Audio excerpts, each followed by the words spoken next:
आप देख रहे हैं प्रजातंत्र टीवी हिंदी न्यूज चैनल। प्रजातंत्र टीवी हिंदी न्यूज चैनल के सभी दर्शकों का बहुत बहुत स्वागत है। मैं हूं आपके साथ अंशुल त्यागी। आइए शुरुआत करते हैं आज की कुछ खास खबरों के साथ। सीओ अनुज चौधरी के मामले में बयान दर्ज कराने संभल पहुंचे पूर्व आईपीएस अमिताभ ठाकुर। एएसपी संभल श्रीचंद के कार्यालय पर दर्ज कराया बयान। अमिताभ ठाकुर बोले, उन्हें निष्पक्ष कार्रवाई का भरोसा। सीओ अनुज चौधरी के बयान का समर्थन करने पर सीएम योगी पर बोले अमिताभ ठाकुर, मुख्यमंत्री की कुर्सी पर बैठकर योगी जी ने नहीं किया था अनुज चौधरी का समर्थन। सीओ अनुज चौधरी के मामले में मुख्यमंत्री योगी ने व्यक्तिगत तौर पर दिया था बयान। सीओ अनुज चौधरी ने मामले में दोबारा जांच शुरू होने पर जताया आभार। आजाद अधिकार सेना के राष्ट्रीय अध्यक्ष हैं अमिताभ ठाकुर। हाँ, एडिशनल एसपी के कार्यालय में मेरे बयान हुए। एडिशनल एसपी साहब नहीं थे, उन्होंने अपने कार्यालय के एक जो कर्मी हैं उनको बयान देने के लिए कहा और कर्मी ने एडिशनल एसपी साहब से पूछ के मुझसे 2 प्रश्न भी पूछे। मैंने कुल 33 पृष्ठों में 18 संलग्नों को सहित 6 आरोपों पे अपना बयान प्रस्तुत किया है। मेरे प्रमुख आरोप हैं सोशल मीडिया पॉलिसी का उल्लंघन, उत्तर प्रदेश सरकार द्वारा मीडिया से इंटरैक्शन के संबंध में निर्गत शासनादेश का उल्लंघन,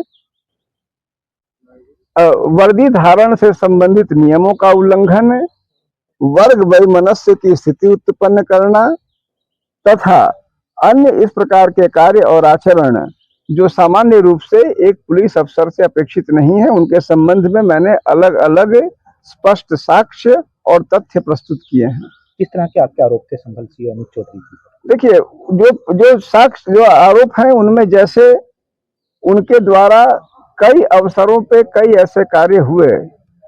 वर्दी में उनके द्वारा गदा धारण करना, वर्दी में उनके द्वारा तमाम धार्मिक प्रतीक पहनकर कई बार भजन कीर्तन के कार्यक्रमों में सार्वजनिक रूप से सम्मिलित होना, जो किसी भी प्रकार से उनके शासकीय दायित्वों का अंग नहीं था। वर्दी में अपने शासकीय दायित्वों से इतर मंदिर में सफाई का कार्य जो वास्तव में उनका कार्य नहीं था और कहीं न कहीं एक संदेश देता हुआ दिख रहा था।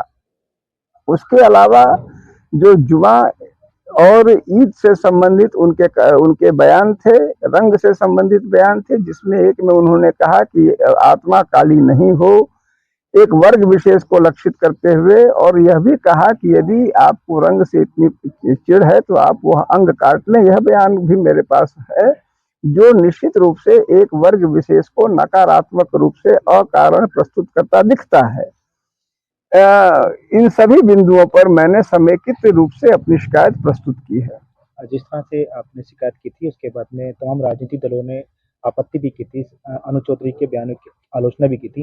हालांकि मुख्यमंत्री योगी आदित्यनाथ ने उनके बयान का भी समर्थन किया था, तो किस नजरिए से आप इसको देखते हैं?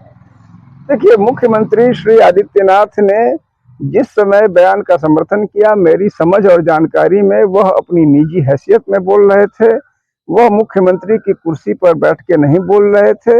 मुझे विश्वास है कि जब वह मुख्यमंत्री और गृह मंत्री की कुर्सी पर बैठ के इस प्रकरण में निर्णय लेंगे तो उनका निर्णय पूरी तरह अलग होगा और पूरी तरह शासनादेशों के अनुसार चलेगा।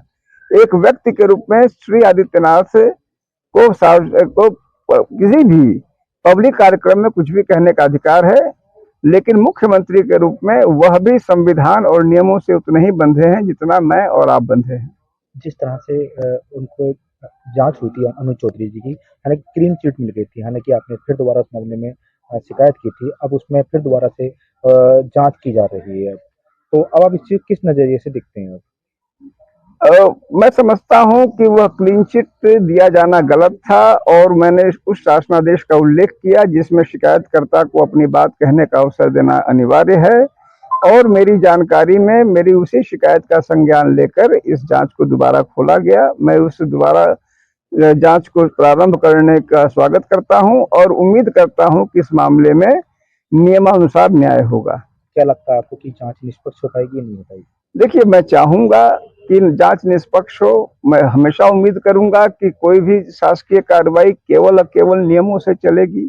यदि इससे इतर कुछ तथ्य आते हैं तो मेरे वश में जो भी विधि के उपाय होंगे मैं उनका सहारा लूंगा।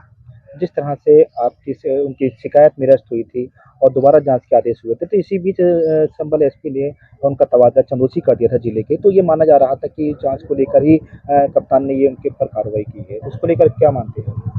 मैं इस संबंध में कोई टिप्पणी नहीं करूंगा, क्योंकि मैं उन्हीं बिंदुओं को सही मानता हूं। उनके ट्रांसफर आदेश में ऐसा कोई उल्लेख नहीं था, अतः मैं अपनी ओर से ऐसी कोई टिप्पणी या ऐसा कोई अनुमान लगाना उचित नहीं समझूंगा। तो फिलहाल के लिए इस खबर में बस इतना ही। देश दुनिया की तमाम खबरों को जानने के लिए देखते रहें प्रजातंत्र टीवी।